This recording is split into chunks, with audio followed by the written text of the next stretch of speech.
தேங்காய் பால் பூவா? அதெல்லாம் நிறைய செலவாகுமே. ட்ரை பண்ணுவோமா? வாங்க ட்ரை பண்ணுவோம். என்னடா எனக்கு வந்த சொல்றேன். அப்பா கை வலிக்குதுடா. என்ன பிரிக்கிறதுக்கு இப்படியா? ஐயோ வரமாட்டேங்குது. தேங்காய் பிரிச்சுட்டேன். ஒரு ஆளுக்கு பார்த்தீங்கன்னா நான் ஒருத்தன் தான் சமைச்சு சாப்பிட போகிறேன். அதனால எனக்கு ஒரு அரை கிளாஸ் இருந்தால் கூட போதும். நான் ஒரே ஆள்னால அரை கிளாஸை வச்சு தான் நான் சாப்பிட போகிறேன்.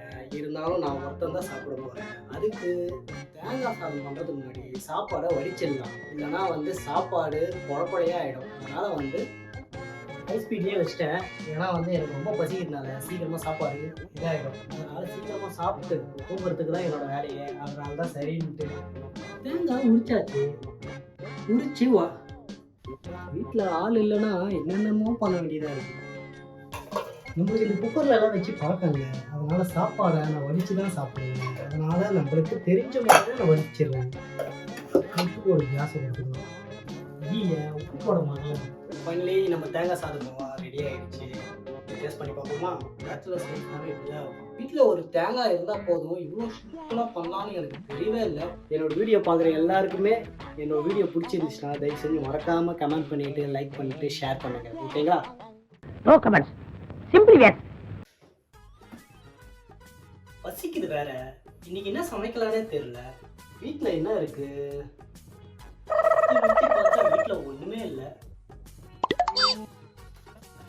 தேங்காய் வச்சு என்ன பண்ணலாம்? என்ன தெரிகிறது? தேங்காய் சாதம் பண்ணிட்டா எப்படி இருக்கும்? பண்ணுவோமா?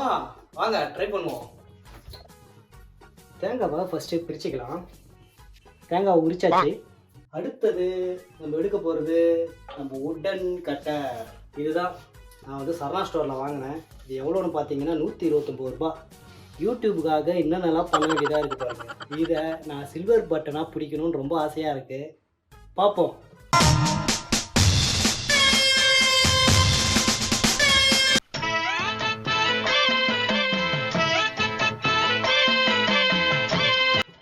அரிசியை நல்லா கழுவிட்டேன். இப்போ ஸ்டவ்வை பற்ற வச்சு நம்ம கொதிக்க விட்டுறலாம்.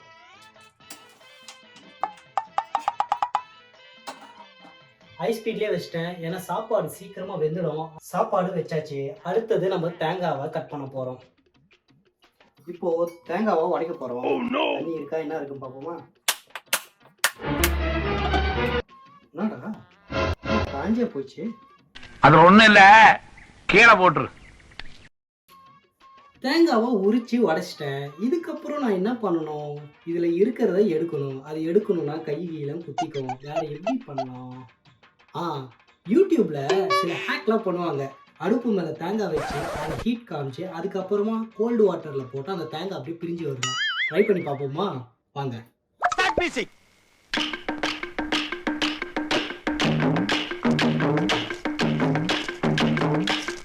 ஆல்மோஸ்ட் நல்லா தீய வச்சிட்டேன்னு நினைக்கிறேன். தேங்காய் இப்போ தண்ணியில் விட்டு பார்ப்போம்.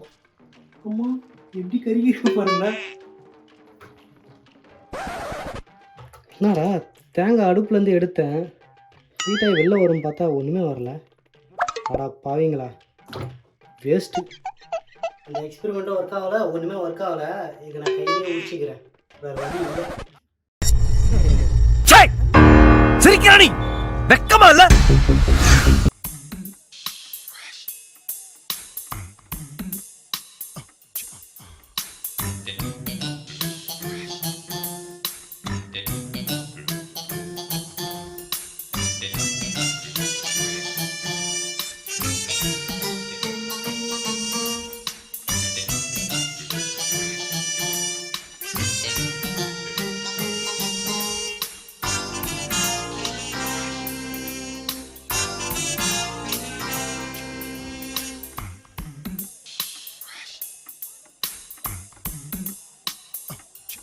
ஃபஸ்ட்டு பேனில் கொஞ்சம் எண்ணெய் ஊற்றிக்கலாம்.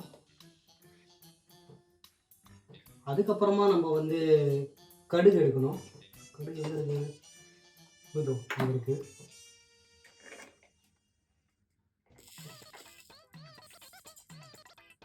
கொஞ்சோண்டு சீரகம் ஆட் பண்ணிக்கலாம்.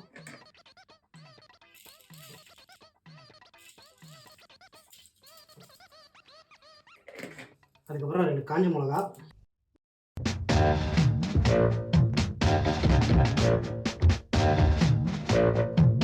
அதுக்கப்புறம் கொஞ்சம் கருவேப்பிலை. அதுக்கப்புறமா வதக்கிறதுக்கு நம்மக்கிட்ட இருக்க உடன்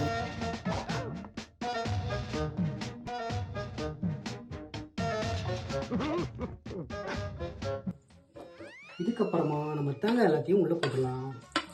தேங்காய் போட்ட அப்புறமா வதக்கணும், நல்லா பச்சை வாசனை போகிற வரைக்கும்.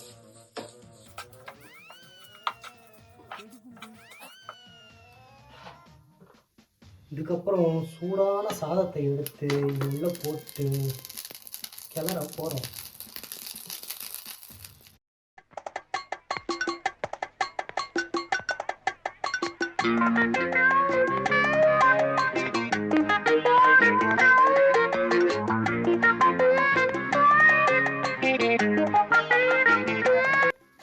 என்னோட ஸ்டைலில் நான் தேங்காய் சாதம் பூவா செஞ்சிட்டேன். வேற எதையும் மிஸ் ஆகுதோ? உப்பு போடவே மறந்துட்டேன். ஆஹா, இவ்வளவு வேலை செஞ்சு மண்டை மேல இருக்க கொண்டே மறந்துட்டேனடா.